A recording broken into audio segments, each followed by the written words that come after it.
നമസ്കാരം. വാർത്താമഴയിലേക്ക് സ്വാഗതം. പ്രധാനമന്ത്രി നരേന്ദ്രമോദിയുടെ തൃശൂർ സന്ദർശനത്തിന് പിന്നാലെ രാഷ്ട്രീയ ഏറ്റുമുട്ടൽ. മോദിയുടെ റോഡ് ഷോ കൊണ്ട് BJPക്ക് രാഷ്ട്രീയമായി ഒരു നേട്ടവും ഉണ്ടാകില്ലെന്ന് LDF, UDF നേതാക്കൾ പ്രതികരിച്ചു. സ്വർണ്ണക്കടത്തിനെക്കുറിച്ച് പ്രധാനമന്ത്രിക്ക് അറിയാമെങ്കിൽ എന്തുകൊണ്ട് തുടർ നടപടികൾ ഉണ്ടായില്ല എന്ന് പ്രതിപക്ഷ നേതാവ് ഇന്ന് ചോദിച്ചു. കള്ളക്കടത്തിന്റെ കേന്ദ്രം പ്രധാനമന്ത്രിയുടെ ഓഫീസ് എന്നായിരുന്നു CPM സംസ്ഥാന സെക്രട്ടറിയുടെ ആരോപണം. കേരളത്തിലല്ല, മണിപ്പൂരിലേക്കാണ് പ്രധാനമന്ത്രി പോകേണ്ടിയിരുന്നതെന്ന് CPI സംസ്ഥാന സെക്രട്ടറി ബിനോയ് വിശ്വവും വിമർശിച്ചു. കാണാം ഇന്നത്തെ എലീറ്റ് സ്റ്റോറി.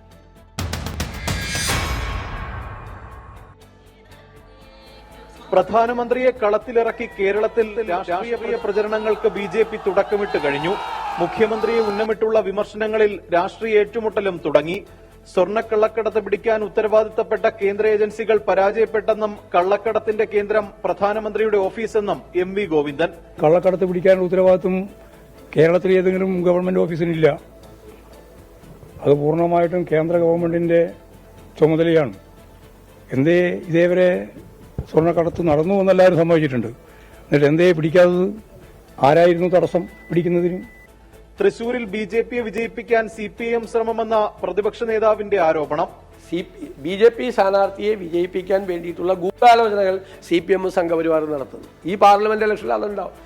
അതിനെ നേരിട്ടും ഞങ്ങൾക്ക് ഉജ്ജ്വലമായ വിജയം ഞങ്ങൾക്ക് നേടാൻ കഴിയുമെന്നുള്ള ആത്മവിശ്വാസം ഞങ്ങൾക്കുണ്ട്. BJP കേരളത്തിൽ പച്ചതൊടില്ലെന്നും ഇന്ത്യ മുന്നണി നേട്ടമുണ്ടാക്കുമെന്നും ET മുഹമ്മദ് ബഷീർ. തീർച്ചയായിട്ടും അദ്ദേഹത്തിന്റെ പാർട്ടിയെ കഴിഞ്ഞ കാലത്ത് എങ്ങനെയാണ് പച്ച തൊടാതെ ഇവിടെ വിട്ടിട്ടുള്ളത്, എങ്ങനെയാണ് അവരെ പൂജ്യമാക്കി വിട്ടിട്ടുള്ളത്, അതുപോലെ തന്നെ BJPയുടെ സങ്കല്പങ്ങളെ തകർത്തുകൊണ്ട് തീർച്ചയായിട്ടും ഇന്ത്യ അലയൻസ് വമ്പിച്ചതുള്ള പെർഫോമൻസ്, കളർഫുൾ പെർഫോമൻസ് ഈ തെരഞ്ഞെടുപ്പിൽ വരാൻ വേണ്ടി പോകുന്ന പാർലമെന്റ് തെരഞ്ഞെടുപ്പിൽ നടത്തും. മോദിയുടെ പരാമർശങ്ങളിൽ മന്ത്രിമാരടക്കം രൂക്ഷ വിമർശനമാണ് BJPക്കും പ്രധാനമന്ത്രിക്കുമെതിരെ ഉയർത്തുന്നത്. സർക്കാരിനെ പിന്തുണച്ച് CPI സംസ്ഥാന സെക്രട്ടറി ബിനോയ് വിശ്വവും രംഗത്ത് വന്നു. സ്വർണ്ണക്കള്ളക്കടത്തുകാർക്കെതിരെ എന്ത് നടപടി സ്വീകരിച്ചുവെന്ന് പ്രധാനമന്ത്രി വ്യക്തമാക്കണമെന്ന് KPCC അധ്യക്ഷൻ K സുധാകരനും പ്രതികരിച്ചു. 24 തിരുവനന്തപുരം. പ്രധാനമന്ത്രി പ്രസംഗിച്ച തൃശൂർ തേക്കിൻകാട് മൈതാനിയിൽ ചാണകവെള്ളം തളിക്കാനെത്തിയ യൂത്ത് കോൺഗ്രസ് പ്രവർത്തകരെ നേരിടാൻ BJP പ്രവർത്തകരും.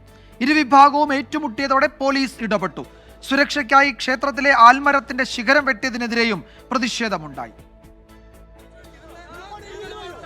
തൃശൂർ വടക്കനാഥ ക്ഷേത്രത്തിലെ ആൽമരത്തിന്റെ കൊമ്പുകൾ പ്രധാനമന്ത്രിയുടെ സന്ദർശനത്തിന്റെ ഭാഗമായി മുറിച്ചു മാറ്റിയതിനെതിരെയായിരുന്നു KSU യൂത്ത് കോൺഗ്രസ് പ്രവർത്തകരുടെ പ്രതിഷേധം. വേദിയിരുന്ന സ്ഥലത്ത് ചാണകവെള്ളം തളിച്ച് പ്രതിഷേധിക്കാനുള്ള നീക്കം യുവമോർച്ച BJP പ്രവർത്തകർ തടഞ്ഞു. BJP ജില്ലാ പ്രസിഡന്റ് KK അനീഷ് കുമാറിന്റെ നേതൃത്വത്തിൽ സംഘടിച്ചെത്തി യൂത്ത് കോൺഗ്രസ് KSU പ്രവർത്തകരെ ക്രൂരമായി ആക്രമിച്ചു.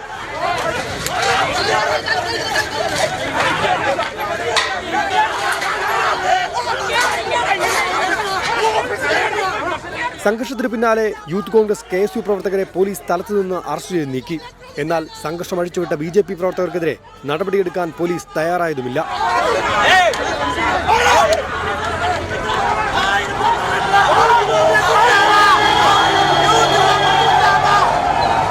ജനാധിപത്യ സമരങ്ങളെ ഫാസിസ്റ്റ് രീതിയിൽ BJP നേരിടുന്നുവെന്ന് KSU ആരോപിച്ചു. എന്നാൽ ആഭാസകരമായ സമരവുമായി വന്നാൽ ഇനിയും ആക്രമിക്കുമെന്നായിരുന്നു BJP ജില്ലാ പ്രസിഡന്റ് KK അനീഷിന്റെ വെല്ലുവിളി. ഞങ്ങളുടെ സ്ഥലത്ത് അതിക്രമിച്ചു വന്ന് ചാണകവെള്ളം തളിക്കാൻ KSUക്കാരൻ മുതിർന്നാൽ, അതിന് പോലീസ് ഒത്താശ ചെയ്താൽ ഞങ്ങൾക്ക് എന്തൊക്കെ മാർഗം സ്വീകരിക്കാൻ സാധിക്കും? മരിക്കാൻ വരെ ഞങ്ങൾ തയ്യാറാണ്. അപ്പൊ നിങ്ങൾ പറയുന്ന ഒന്നും ഞങ്ങൾക്ക് ഈ വിഷയത്തിൽ ബാധകമല്ല, ഞങ്ങൾ തടയും. പ്രധാനമന്ത്രിയുടെ പരിപാടി നടന്ന വേദിയിൽ ചാണകവെള്ളം തളിക്കാൻ നടത്തിയ നീക്കം വരേണ്യ മനോഭാവത്തിന്റെ ഭാഗമെന്ന് K സുരേന്ദ്രൻ കുറ്റപ്പെടുത്തി. ഹൃദയസ്പർശിയായ ഒരു ചടങ്ങ്, ആ ചടങ്ങിൽ പങ്കെടുത്ത് തിരിച്ചുപോയ ഉടനെ വേദിയിൽ വെള്ളം തളിക്കുക എന്ന് പറഞ്ഞാൽ ആ മനസ്സിന് എന്താണ് പറയേണ്ടത്? കാരണം മറ്റൊന്നുമല്ല, രാഹുൽ ഗാന്ധിയും കോൺഗ്രസ് നേതാക്കന്മാരും അവരുടെ ഉള്ളിലുള്ള വരേണ്യ മനോഭാവമാണ്. പ്രധാനമന്ത്രിയുടെ പരിപാടിയിൽ മാധ്യമപ്രവർത്തകരെ ഒഴിവാക്കാൻ പോലീസ് ഗൂഢാലോചന നടത്തിയതായും BJP സംസ്ഥാന അധ്യക്ഷൻ ആരോപിച്ചു. 24 തൃശൂർ. മറ്റു റിപ്പോർട്ടുകളിലേക്ക്. ജസ്ന എവിടെയെന്നറിയില്ല.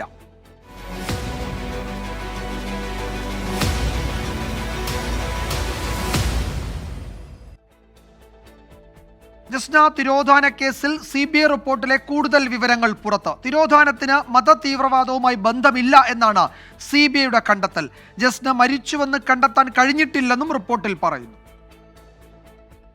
തിരോധാനത്തിന് മത തീവ്രവാദ സംഘടനകളുമായി ബന്ധമുണ്ടോ എന്ന സംശയം ആദ്യം മുതൽ നിലനിന്നിരുന്നു. ഇതിനാണ് CBI റിപ്പോർട്ടോടെ വ്യക്തത കൈവരുന്നത്. നേരത്തെ ജസ്നയുടെ അച്ഛനെയും ആൺ സുഹൃത്തിനെയും നുണപരിശോധനയ്ക്ക് വിധേയമാക്കിയിരുന്നു. ഇതിലൊന്നും തെളിവ് കിട്ടിയില്ല. ജസ്ന സമൂഹമാധ്യമങ്ങൾ ഉപയോഗിച്ചിരുന്നില്ല. ജസ്നയുമായി ബന്ധപ്പെട്ട് സമീപ സംസ്ഥാനങ്ങളിലും ആത്മഹത്യാ പോയിന്റുകളിലും പരിശോധന നടത്തി. അന്വേഷണത്തിന് ഇന്റർപോളിന്റെ സഹായം തേടിയിരുന്നു. എന്നാൽ എവിടെയും ഒരു തെളിവും കിട്ടിയില്ല. കൂടുതൽ എന്തെങ്കിലും കിട്ടിയാൽ അന്വേഷണം തുടരുമെന്നും കോടതിയിൽ നൽകിയ റിപ്പോർട്ടിൽ CBI പറയുന്നു. അതേസമയം ജസ്ന തിരോധാന കേസിൽ CBI നൽകിയ റിപ്പോർട്ടിൽ ആക്ഷേപമുണ്ടെങ്കിൽ അറിയിക്കാൻ കോടതി നോട്ടീസ് നൽകി. ജസ്നയുടെ പിതാവിനാണ് തിരുവനന്തപുരം CJM കോടതി നോട്ടീസ് അയച്ചത്. ജസ്ന കേസിൽ അന്വേഷണം താൽക്കാലികമായി അവസാനിപ്പിച്ചാണ് CBI റിപ്പോർട്ട് നൽകിയിട്ടുള്ളത്. ഈ റിപ്പോർട്ട് കോടതി സ്വീകരിക്കുന്നതിന് മുൻപാണ് പരാതിക്കാരനായ അച്ഛനോട് തർക്കമുണ്ടെങ്കിൽ അറിയിക്കാൻ വ്യക്തമാക്കിയത്. കേസ് ഈ മാസം 19-ന് വീണ്ടും പരിഗണിക്കും. 24 കൊച്ചി. ഇപ്പോൾ വരുന്ന മറ്റൊരു പ്രധാന റിപ്പോർട്ടിലേക്ക്. നവകേരള സദസ്സിനായി പറവൂർ നഗരസഭാ സെക്രട്ടറി നൽകിയ പണം തിരികെ ലഭിച്ചു. സ്വകാര്യ ഇവന്റ് മാനേജ്മെന്റ് കമ്പനിക്ക് നൽകിയ പണമാണ് മടക്കി നൽകിയത്. കൗൺസിലിന്റെ അനുമതിയില്ലാതെയായിരുന്നു സെക്രട്ടറി പണം അനുവദിച്ചത്. ഇത് നിയമവിരുദ്ധമാണെന്ന് ഹൈക്കോടതി വ്യക്തമാക്കിയതിന് പിന്നാലെയാണ് പണം തിരികെ കിട്ടിയത്. അത്താണിയിൽ പ്രവർത്തിക്കുന്ന സ്വകാര്യ കമ്പനിയായ സെനാരിയോ വെഞ്ചേഴ്സ് പ്രൈവറ്റ് ലിമിറ്റഡിനാണ് നഗരസഭാ കൗൺസിലിന്റെ അനുമതിയില്ലാതെ സെക്രട്ടറി പണം നൽകിയത്. സ്റ്റേജ് നിർമ്മാണത്തിനായി 1 ലക്ഷം രൂപ കൈമാറി. ഇത് നിയമവിരുദ്ധമാണെന്ന് കാണിച്ച നഗരസഭാ അധ്യക്ഷ ഹൈക്കോടതിയെ സമീപിച്ചിരുന്നു. കൗൺസിലിന്റെ വാദം അംഗീകരിച്ച കോടതി പണം തിരികെ നൽകണമെന്ന് ഉത്തരവിട്ടു. പിന്നാലെയാണ് ഇന്ന് ഉച്ചയോടെ നഗരസഭയുടെ ബാങ്ക് അക്കൗണ്ടിലേക്ക് മുഴുവൻ തുകയും തിരികെ എത്തിയത്. അതേസമയം പറവൂരിലെ നവകേരള സദസ്സിനായി പിരിച്ച പണത്തിന്റെ കണക്ക് പ്രസിദ്ധീകരിക്കാത്തതിനെതിരെ മുൻ നഗരസഭാ ചെയർമാൻ വിജിലൻസിനെ സമീപിക്കാൻ ഒരുങ്ങുകയാണ്. 24 കൊച്ചി. മിച്ചഭൂമി കേസിൽ CPM നേതാവും തിരുവമ്പാടി മുൻ MLA-യുമായ ജോർജ് M. തോമസിനെതിരെ ലാൻഡ് ബോർഡ് റിപ്പോർട്ട്. മിച്ചഭൂമി വിൽപ്പന നടത്തിയെന്നും ഭാര്യയുടെ പേരിൽ തിരിച്ചു വാങ്ങിയെന്നുമാണ് കണ്ടെത്തൽ. സംഭവത്തിൽ വിജിലൻസും അന്വേഷണം തുടങ്ങി. 2001-ൽ അഗസ്റ്റിൻ എന്നയാൾക്ക് വിൽപ്പന നടത്തിയ 1 ഏക്കർ ഭൂമി 21 വർഷത്തിനു ശേഷം ഭാര്യ ആനീസ് ജോർജിന്റെ പേരിൽ തിരികെ വാങ്ങി എന്നാണ് ലാൻഡ് ബോർഡ് കണ്ടെത്തൽ. മിച്ചഭൂമിയായി സ്ഥിരീകരിച്ച സ്ഥലമാണ് വിൽപ്പന നടത്തുകയും പിന്നീട് തിരിച്ചു വാങ്ങുകയും ചെയ്തത്. ഈ വസ്തുവിൽ 2 നില വീട് പണിയുന്നതായും authorised reporter taluk land board ചെയർമാന് റിപ്പോർട്ട് നൽകി. George M. തോമസിന്റെ പിതാവിന്റെ കൈവശമുണ്ടായിരുന്ന 16.4 ഏക്കർ ഭൂമി മിച്ചഭൂമിയാണെന്ന് സ്ഥിരീകരിച്ച് സർക്കാരിലേക്ക് കണ്ടുകെട്ടാൻ 2000-ൽ താലൂക്ക് ലാൻഡ് ബോർഡ് ഉത്തരവിട്ടിരുന്നു. പിതാവ് മരിച്ചതിനെ തുടർന്ന് ജോർജ് M. തോമസ് അപ്പീലുമായി ഹൈക്കോടതിയെ സമീപിച്ചു. അപ്പീലിൽ തീരുമാനമാകുന്നതിന് മുമ്പ് ഇതിൽ 1 ഏക്കർ അഗസ്റ്റിന് വിൽപ്പന നടത്തിയെന്നും 2022-ൽ മുക്കം സബ് രജിസ്ട്രാർ ഓഫീസ് മുഖേന അഗസ്റ്റിനിൽ നിന്ന് ആനീസ് ജോർജിന്റെ പേരിലേക്ക് മാറ്റി എന്നുമാണ് കണ്ടെത്തൽ. ഇത്തരം ഇടപാട് നടന്നിട്ടില്ല എന്നും ആക്ഷേപങ്ങൾ അടിസ്ഥാനരഹിതമാണ് എന്നുമായിരുന്നു ജോർജ് M. തോമസ് പ്രതികരിച്ചിരുന്നത്. സംഭവത്തിൽ വിജിലൻസും പ്രാഥമിക അന്വേഷണം ആരംഭിച്ചിട്ടുണ്ട്. 24 കോഴിക്കോട്. ഉടുമ്പൻചോല MLA MM മണിയുടെ സഹോദരൻ MM ലംബോദരന്റെ സ്ഥാപനത്തിൽ കേന്ദ്ര GST വകുപ്പിന്റെ പരിശോധന തുടരുന്നു. പരിശോധന 11 മണിക്കൂർ പിന്നിട്ടു. നികുതി വെട്ടിപ്പ് നടത്തുന്നുവെന്ന പരാതിയുടെ അടിസ്ഥാനത്തിലായിരുന്നു പരിശോധന. സുഗന്ധവ്യഞ്ജനങ്ങളും ചോക്ലേറ്റും വിൽക്കുന്ന ഇരുട്ടുകാനത്തെ ഹൈറേഞ്ച് സ്പൈസസിലാണ് പരിശോധന ഇപ്പോഴും തുടരുന്നത്. ഇടുക്കി വണ്ടിപ്പെരിയാറിൽ 5 വയസ്സുകാരിയെ പീഡിപ്പിച്ചു കൊലപ്പെടുത്തിയ കേസിലെ പ്രതിയെ വെറുതെ വിട്ടതിനെതിരായ സർക്കാരിന്റെ അപ്പീൽ ഹൈക്കോടതി ഫയലിൽ സ്വീകരിച്ചു. കട്ടപ്പന പ്രത്യേക കോടതിയുടെ വിധി റദ്ദാക്കണമെന്നാവശ്യപ്പെട്ടാണ് സർക്കാർ കോടതിയെ സമീപിച്ചത്. കേസിൽ പ്രതി അർജുന് നോട്ടീസ് അയച്ച കോടതി ഹർജി ഈ മാസം 29-ന് പരിഗണിക്കാനായി മാറ്റി. തെളിവുകളുടെ അഭാവത്തിലായിരുന്നു വിചാരണ കോടതി പ്രതിയെ വെറുതെ വിട്ടത്. എന്നാൽ പ്രോസിക്യൂഷൻ ഹാജരാക്കിയ തെളിവുകൾ വിശകലനം ചെയ്യുന്നതിൽ വിചാരണ കോടതി പരാജയപ്പെട്ടുവെന്നാണ് സർക്കാരിന്റെ അപ്പീലിൽ വ്യക്തമാക്കുന്നത്. കൗമാര കലോത്സവം കൊല്ലത്ത്.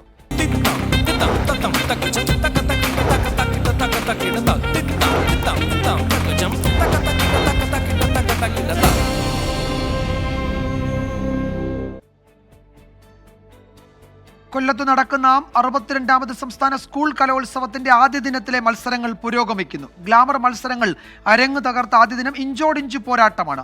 മത്സരഫലങ്ങൾ പുറത്തു വരുമ്പോൾ 142 പോയിന്റുമായി കോഴിക്കോടും തൃശ്ശൂരും ഒന്നാമതുണ്ട്. 137 പോയിന്റുമായി കണ്ണൂരാണ് തൊട്ടുപിന്നിൽ.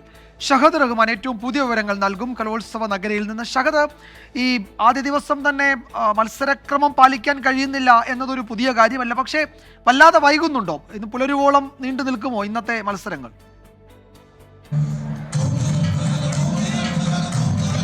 വിജയകുമാർ കൗമാര കലാമേള അതങ്ങനെ തുടരുകയാണ്. വലിയ വീറും വാശിയോടും കൂടിയിട്ടാണ് കലാമേള ഇപ്പോൾ കൊല്ലത്തിന്റെ മണ്ണിൽ പുരോഗമിക്കുന്നത്. ഞാൻ നിൽക്കുന്നത് വേദി 1-ലാണ്. ഇവിടെ സംഘനൃത്ത മത്സരമാണ്. ഏറ്റവും ഗ്ലാമറസ് ആയിട്ടുള്ള ഇനമാണ് സംഘനൃത്തം.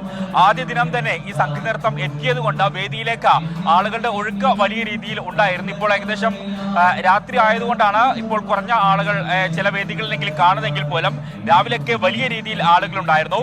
പോയിന്റ് നില പരിശോധിക്കുകയാണെങ്കിൽ കഴിഞ്ഞ മണിക്കൂറുകളിൽ ഉണ്ടായിരുന്ന പോയിന്റിൽ നിന്ന് ചെറിയ രീതിയിലുള്ള വ്യത്യാസം വന്നിരിക്കുന്നു എന്നുള്ളതാണ് ഏറ്റവും ശ്രദ്ധേയമായിട്ടുള്ള കാര്യം. നിലവിലെ സാഹചര്യത്തിൽ 142 പോയിന്റുമായി തൃശ്ശൂരും ഒപ്പത്തിനൊപ്പമായിട്ട് കോഴിക്കോടും, അതായത് 142 പോയിന്റ് കോഴിക്കോടിനും സ്വന്തമാണ്. അതോടൊപ്പം രണ്ടാം സ്ഥാനത്ത് നിൽക്കുന്നത് 137 പോയിന്റുമായിട്ട് കണ്ണൂർ ജില്ലയാണ്. ആതിഥേയത്വം വഹിക്കുന്ന കൊല്ലം ജില്ല 4-ാം സ്ഥാനത്തുണ്ട്. 134 എന്നതാണ് സ്കോർ. ഇതിൽ കോഴിക്കോട് ജില്ലയാണ് ആധിപത്യം തുടരുന്നത്. കഴിഞ്ഞ മണിക്കൂറുകളിലൊക്കെ തന്നെ നമുക്കറിയാം ഇത്തവണ ഈ കപ്പ് കൊണ്ടുവന്നത് തന്നെ കോഴിക്കോട് നിന്നുമാണ്. ആ കപ്പ് തിരിച്ച് അങ്ങോട്ട് തന്നെ പോകുമോ അതല്ല തൃശ്ശൂരോ കൊല്ലമോ കണ്ണൂരോ സ്വന്തമാക്കുമോ എന്നുള്ളതാണ് നമ്മൾ ഏവരും ഉറ്റുനോക്കുന്നത്. ഇന്ന് ജനപ്രിയ ഇനങ്ങളായിരുന്നു ഒട്ടുമിക്ക വേദികളിലും നിറഞ്ഞു നിന്നിട്ടുണ്ടായിരുന്നത്. പ്രത്യേകിച്ച് ഈ സംഘനൃത്തം, അതുപോലെ തന്നെ അർഭനമുട്ടുണ്ടായിരുന്നു, കോൽക്കളി ഉണ്ടായിരുന്നു, മാർഗം കളി ഉണ്ടായിരുന്നു, ഉറുദ് ഗാനമുണ്ടായിരുന്നു. അങ്ങനെ ഏറ്റവും ജനപ്രിയമായിട്ടുള്ള ഇനങ്ങൾ ആദ്യ ദിനം തന്നെ വേദികളിലെത്തി നിറഞ്ഞാടി എന്ന് വേണം പറയാൻ. ഈ ദിനം അവസാനിക്കാൻ ഇനി മണിക്കൂറുകൾ മാത്രമാണ് ബാക്കി. ആ ഘട്ടത്തിൽ നാളെ ഉള്ള മത്സരങ്ങൾക്കായുള്ള തയ്യാറെടുപ്പുകളും അല്ലെങ്കിൽ അത്തരത്തിൽ മത്സരിക്കാൻ തയ്യാറെടുക്കുന്ന വിദ്യാർത്ഥികളും അവരുടെ രക്ഷിതാക്കളും ഒക്കെ തന്നെ ഈ കൊല്ലത്തേക്ക് എത്തുന്ന ഒരു കാഴ്ചയും നമുക്ക് കാണാൻ സാധിക്കുന്നുണ്ട്.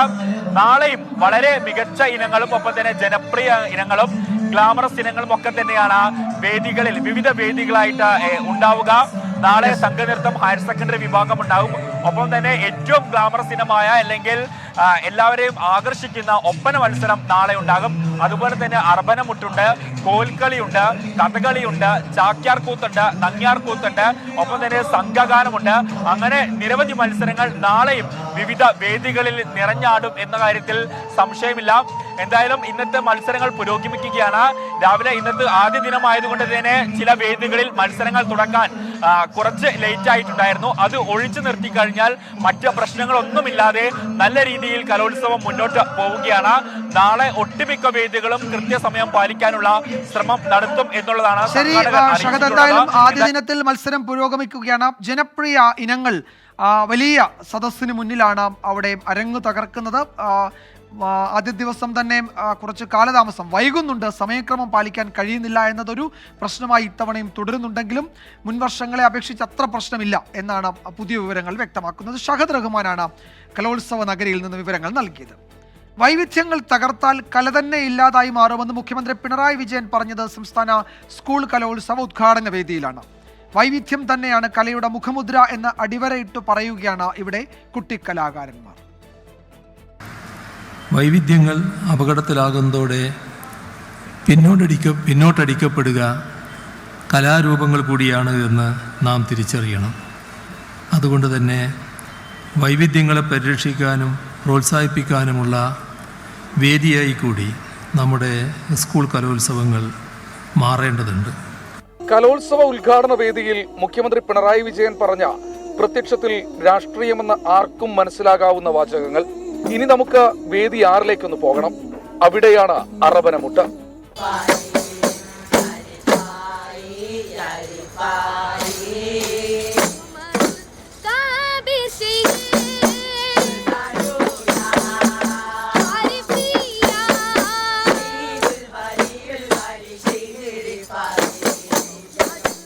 കോഴിക്കോട് CKM HSSലെ ഋതുമുരളിയാണ് ബെയ്ത്ത് പാടുന്നത്. അറബി അറിയാത്ത ഋതുമുരളി. അത് എന്നെ സാലി മാഷും പിന്നെ സ്കൂളിലെ ബവലെ സാറും വിളിച്ചതാണ്. അന്നേരം എന്നോട് ചോദിച്ചു അർബനക്ക് ഇങ്ങനെ അർബനാന്ന് പറഞ്ഞൊരു പരിപാടി ഉണ്ട്, എൻ്റെ കൂടെ നിൽക്കുമെന്ന് ചോദിച്ചു. എന്നാൽ ഞാൻ പറഞ്ഞു അയ്യോ അത് മുട്ടിക്കോട്ട് പാടണ്ടേ, അതുകൊണ്ട് എനിക്ക് പോകാനായില്ല എന്ന് പറഞ്ഞു. അങ്ങനെ കൺട്രോൾ ചെയ്ത് പോകാനാകുമോ എന്ന് ചോദിച്ചു. എന്നാൽ എൻ്റെ കൂടെ പറഞ്ഞു അതെന്തായാലും പഠിപ്പിച്ചു തരും, ഇനി ഒന്ന് വന്നാൽ മതി എന്നാണ്. അപ്പം ഞാനൊന്ന് നിന്ന് നോക്കി. നേരമായി നിന്നപ്പോൾ സന്തോഷമായി. ഇനിയിപ്പോൾ സ്റ്റേറ്റ് കയറാനായി, അതിൽ വലിയ സന്തോഷം. അറബി മാത്രമല്ല സംസ്കൃതവും അറിയില്ല ഋതുമുരളിക്ക്.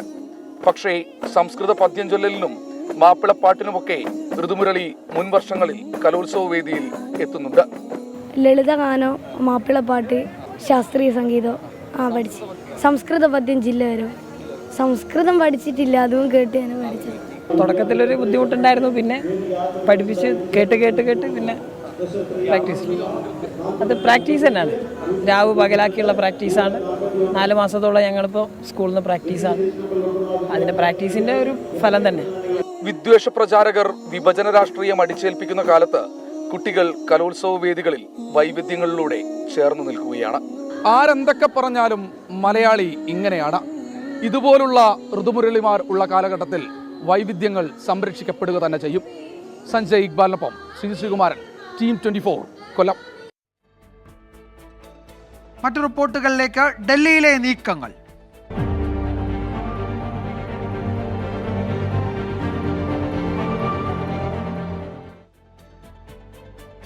മദ്യനയ അഴിമതി കേസിൽ ഡൽഹി മുഖ്യമന്ത്രി അരവിന്ദ് കെജ്രിവാളിനെ അറസ്റ്റ് ചെയ്യാൻ നീക്കമെന്ന് ആം ആദ്മി പാർട്ടി. തനിക്കെതിരെ ഇഡിയുടെ പക്കൽ തെളിവുകളില്ലെന്നും ലോക്സഭാ തെരഞ്ഞെടുപ്പ് പ്രചാരണത്തിൽ നിന്ന് തന്നെ മാറ്റി നിർത്താനാണ് BJPയുടെ ലക്ഷ്യമെന്നും അരവിന്ദ് കെജ്രിവാൾ ആരോപിച്ചു. അതേസമയം കെജ്രിവാളിന് വീണ്ടും നോട്ടീസ് നൽകാനാണ് ഇഡിയുടെ തീരുമാനം. ഇന്ന് രാവിലെ ഇഡി അരവിന്ദ് കെജ്രിവാളിന്റെ വീട്ടിൽ റെയ്ഡ് നടത്തുമെന്നും അറസ്റ്റ് ഉണ്ടാകാനും സാധ്യതയുണ്ട് എന്നുമുള്ള കുറിപ്പ് ആം ആദ്മി മന്ത്രി അതിഷിയാണ് എക്സിലൂടെ ആദ്യം പങ്കുവച്ചത്. മറ്റ് ആം ആദ്മി പാർട്ടി നേതാക്കളും പ്രതികരണവുമായി എത്തി. പ്രചരിച്ചത് അഭ്യൂഹങ്ങൾ മാത്രമെന്നും കെജ്രിവാളിന്റെ വീട്ടിൽ റെയ്ഡിന് പദ്ധതിയില്ലെന്നും ഇഡി വൃത്തങ്ങൾ അറിയിച്ചു. 3 സമൻസുകളും കെജ്രിവാൾ അവഗണിച്ച സാഹചര്യത്തിൽ ചോദ്യം ചെയ്യലിന് ഹാജരാകാൻ ആവശ്യപ്പെട്ട വീണ്ടും സമൻസ് നൽകുമെന്നും ഇഡിയുടെ സമൻസ് നിയമവിരുദ്ധമാണെന്നും തന്നെ അറസ്റ്റ് ചെയ്യാനും പ്രതിച്ഛായ തകർക്കാനുമാണ് BJPയുടെ നീക്കമെന്നും അരവിന്ദ് കെജ്രിവാൾ. जो कुछ भी चल रहा है बहुत खतरनाक है, ये हमारे जनतंत्र के लिए बहुत गलत है, इसे रोकना होगा. मैं हमेशा देश के लिए लड़ा हूँ. मेरा तन मन धन देश के लिए है. मेरी एक एक सांस देश के लिए है. मेरी खून की एक एक बूंद देश के लिए है. मेरे शरीर का एक एक कतरा देश के लिए समर्पित है. हमें मिलकर देश को बचाना है. मैं पूरी जी जान से इनके खिलाफ लड़ रहा हूँ. आपका साथ चाहिए. ഡൽഹി മൊഹല്ല ക്ലിനിക്കുകൾക്കെതിരായ വ്യാജ ലാബ് ടെസ്റ്റ് അഴിമതി ആരോപണത്തിൽ lieutenant governor VK Saxena CBI അന്വേഷണത്തിന് ശുപാർശ ചെയ്തു. 24 ഡൽഹി. ആന്ധ്രാപ്രദേശ് മുൻ മുഖ്യമന്ത്രി YS രാജശേഖർ റെഡ്ഡിയുടെ മകൾ YS ഷർമിള കോൺഗ്രസിൽ ചേർന്നു. ഷർമിളയുടെ പാർട്ടിയായ YSR തെലങ്കാന പാർട്ടി കോൺഗ്രസിൽ ലയിച്ചു. മതേതര പാർട്ടി അധികാരത്തിലുണ്ടായിരുന്നുവെങ്കിൽ മണിപ്പൂരിൽ സംഘർഷമുണ്ടാകില്ല എന്ന് YS ഷർമിള പ്രതികരിച്ചു. AICC ആസ്ഥാനത്ത് നടന്ന ചടങ്ങിൽ കോൺഗ്രസ് അധ്യക്ഷൻ മല്ലികാർജ്ജുൻ ഖർഗെ, രാഹുൽ ഗാന്ധി എന്നിവർ YS ഷർമിളയെ സ്വീകരിച്ചു. പിന്നാലെ YSR തെലങ്കാന പാർട്ടിയെ കോൺഗ്രസിലേക്ക് ലയിപ്പിക്കുന്നുവെന്ന് ഷർമിളയുടെ പ്രഖ്യാപനം.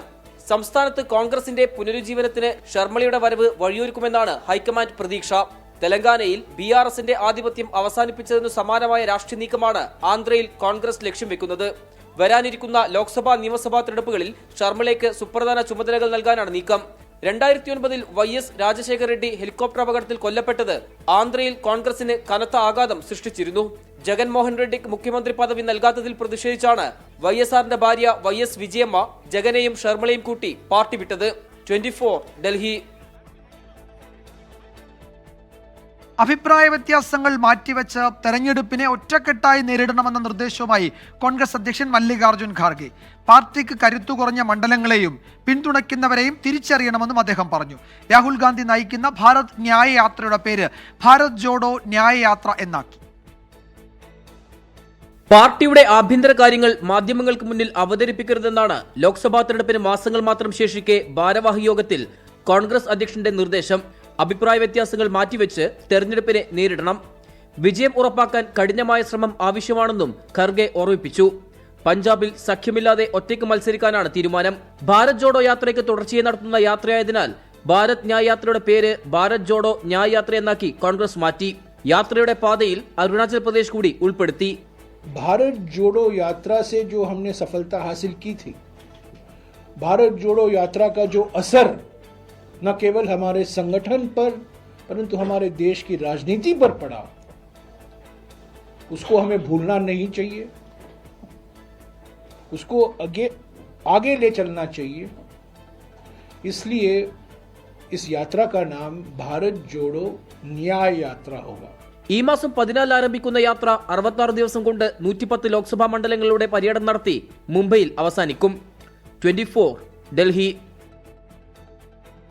എറണാകുളം DCC പ്രസിഡന്റ് മുഹമ്മദ് ഷിയാസിനെതിരെ KPCC അധ്യക്ഷന് പരാതി നൽകാൻ ഉമാ തോമസ് MLA. തൃക്കാക്കര മണ്ഡലത്തിലെ വിഷയങ്ങളിൽ MLAയെയും A ഗ്രൂപ്പിനെയും അവഗണിക്കുന്നതായാണ് പരാതി. A ഗ്രൂപ്പ് പ്രവർത്തകർ ഇന്നലെ രാത്രി DCC ഓഫീസിലും പ്രതിഷേധിച്ചിരുന്നു. S ശ്യാംകുമാർ വിവരങ്ങൾ നൽകും കൊച്ചിയിൽ നിന്ന്. ശ്യാമ, എന്താണ് ഇത്തരമൊരു പരാതിയുമായി ഉമാ തോമസ് MLA KPCC നേതൃത്വത്തെ സമീപിക്കുന്നത്? ഈ ഗ്രൂപ്പ് സമവാക്യങ്ങളിലെ മാറ്റമാണോ, അതിനപ്പുറത്തേക്ക് ഗൗരവമായ ആരോപണങ്ങൾ ഉയരുന്നുണ്ടോ?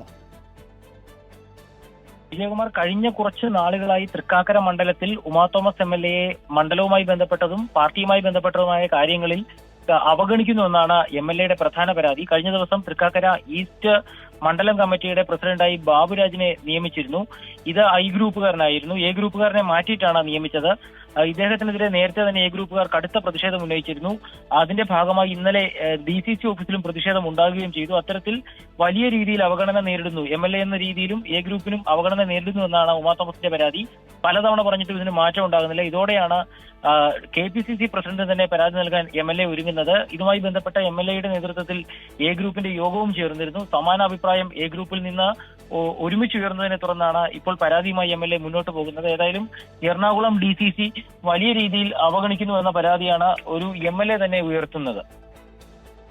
എറണാകുളം DCC അധ്യക്ഷൻ മുഹമ്മദ് ഷിയാസിനെതിരെയാണ് KPCC പ്രസിഡന്റിന് ഉമാ തോമസ് MLA പരാതി നൽകാൻ ഒരുങ്ങുന്നത്. തൃക്കാക്കര മണ്ഡലത്തിലെ വിഷയങ്ങളിൽ MLAയെയും A ഗ്രൂപ്പിനെയും അവഗണിക്കുന്നു എന്നാണ് പരാതി. ഇന്നലെ ഇക്കാര്യത്തിൽ A ഗ്രൂപ്പ് പ്രവർത്തകർ DCC ഓഫീസിലെത്തി പ്രതിഷേധിച്ചിരുന്നു. അതിന് പിന്നാലെയാണ് പരാതിയുമായി KPCC നേതൃത്വത്തെ സമീപിക്കാൻ ഉമാ തോമസ് MLA തീരുമാനിച്ചത്. ശ്യാംകുമാറാണ് വിവരങ്ങൾ നൽകിയത്. കണ്ണൂരിൽ കേരള ഗവൺമെന്റ് നഴ്സസ് അസോസിയേഷൻ സംഘടിപ്പിച്ച കളക്ടറേറ്റ് മാർച്ചിനിടെ MLAയും പോലീസ് ഉദ്യോഗസ്ഥനും തമ്മിൽ വാക്കേറ്റം. കല്യാശ്ശേരി MLA M വിജിനും ടൗൺ SIയും തമ്മിലാണ് വാക്കേറ്റമുണ്ടായത്. SI മൈക്ക് പിടിച്ചു വാങ്ങിയെന്നും അധിക്ഷേപിച്ചെന്നും MLA ആരോപിച്ചു. SIക്കെതിരെ നടപടി ആവശ്യപ്പെട്ട് പരാതി നൽകുമെന്നും വിജിൻ വ്യക്തമാക്കി. Kerala government nurses association Kannur കളക്ടറേറ്റിലേക്ക് നടത്തിയ മാർച്ചിനിടെയായിരുന്നു നാടകീയ സംഭവങ്ങൾ. പ്രകടനം കളക്ടറേറ്റിന്റെ 2ാം ഗേറ്റിലെത്തുമ്പോൾ പ്രവർത്തകരെ തടയാൻ പോലീസ് ഉണ്ടായിരുന്നില്ല. ഇതോടെ പ്രവർത്തകർ ഗേറ്റ് കടന്ന് കളക്ടറേറ്റ് വളപ്പിനുള്ളിൽ പ്രവേശിച്ചു. പിന്നാലെ സ്ഥലത്തെത്തിയ town SI PP Shameel MLA അടക്കമുള്ളവരോട് പുറത്തു പോകാൻ ആവശ്യപ്പെട്ടു. ഉടൻ പുറത്തിറങ്ങിയില്ലെങ്കിൽ കേസെടുക്കുമെന്ന് ഭീഷണി. ഉദ്ഘാടന പ്രസംഗത്തിനിടെ SI MLAയുടെ mic തട്ടിപ്പറിച്ചതോടെ വാക്പോര്.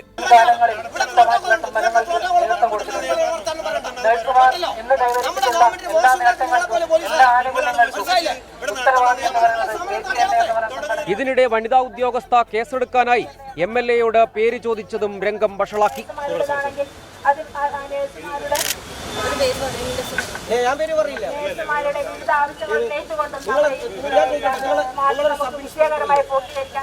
SI അപമാനിച്ചെന്ന് M Vijin. ജനപ്രതിനിധികൾ ഉൾപ്പെടെ വളരെ മോശമായി പെരുമാറുന്ന SIയുടെ സമീപനം ഒരിക്കൽ അംഗീകരിക്കാൻ പാടില്ല, അതിൽ പറ്റുന്നില്ല. അതല്ല, ഇതിനെ സംബന്ധിച്ച് ആലോചന കൂടി നടത്തിക്കൊണ്ട്, ഗൗരവമുള്ള ആലോചനകൾ നടത്തിക്കൊണ്ട് ബന്ധപ്പെട്ടവർക്ക് പരാതി നൽകാൻ തന്നെയാണ് ഇപ്പോൾ ആലോചിക്കുന്നത്. SIക്കെതിരെ നടപടി ആവശ്യപ്പെട്ട് പരാതി നൽകുമെന്ന് M വിജിൻ വ്യക്തമാക്കി. 24 കണ്ണൂർ. തിരുവനന്തപുരം തിരുവല്ലത്ത് യുവതി ആത്മഹത്യ ചെയ്ത സംഭവത്തിൽ പ്രതികളെ സഹായിച്ച പോലീസ് ഉദ്യോഗസ്ഥന് സസ്പെൻഷൻ. കടയ്ക്കൽ സ്റ്റേഷനിലെ CPO നവാസിനെയാണ് സസ്പെൻഡ് ചെയ്തത്. അന്വേഷണ വിവരം ചോർത്തി നൽകിയെന്ന് കണ്ടെത്തിയതിന് പിന്നാലെയാണ് നടപടി. കേസിൽ പ്രതികളെ പിടികൂടാത്തതിനെതിരെ നിരാഹാര സമരം നടത്താനാണ് കുടുംബത്തിന്റെ നീക്കം. പ്രതികൾക്ക് വിവരങ്ങൾ ചോർത്തി നൽകിയെന്ന് കാണിച്ച് തിരുവല്ലം SHO നൽകിയ റിപ്പോർട്ടിന്റെ അടിസ്ഥാനത്തിലാണ് നടപടി. കൊല്ലം റൂറൽ SP യാണ് നവാസിനെ സസ്പെൻഡ് ചെയ്തത്. നവാസ് ഗുരുതര ചട്ടലംഘനം നടത്തിയെന്നാണ് വിലയിരുത്തൽ. ഇയാൾക്കെതിരെ വകുപ്പുതല അന്വേഷണത്തിനും നിർദ്ദേശമുണ്ട്. അതേസമയം പ്രതികളെ പിടിക്കുന്നതിൽ പോലീസ് വീഴ്ച ചൂണ്ടിക്കാട്ടി പ്രതിഷേധത്തിനൊരുങ്ങുകയാണ് ഷഹനയുടെ കുടുംബം. വിഷയത്തിൽ മുഖ്യമന്ത്രിക്ക് പരാതി നൽകും. നിരാഹാര സമരം ഇരിക്കാനും കുടുംബം ആലോചിക്കുന്നുണ്ട്. നാളെ കഴിഞ്ഞ് സമരപരിപാടികളെക്കുറിച്ച് കുടുംബം ആലോചിക്കും. പ്രതികൾക്കായുള്ള പോലീസ് പരിശോധന തുടരുകയാണ്. പ്രതികൾ സംസ്ഥാനം വിട്ടെന്നാണ് പോലീസിന്റെ നിഗമനം. സംസ്ഥാനത്തിന് പുറത്തേക്ക് തിരുവല്ലം പോലീസിന്റെ പ്രത്യേക സംഘം ഇതിനോടകം തന്നെ അന്വേഷണം വ്യാപിപ്പിച്ചിട്ടുണ്ട്. 24 തിരുവനന്തപുരം. ശബരിമല വാർത്തകളിലേക്ക്. ശരണം സന്നിധാനം.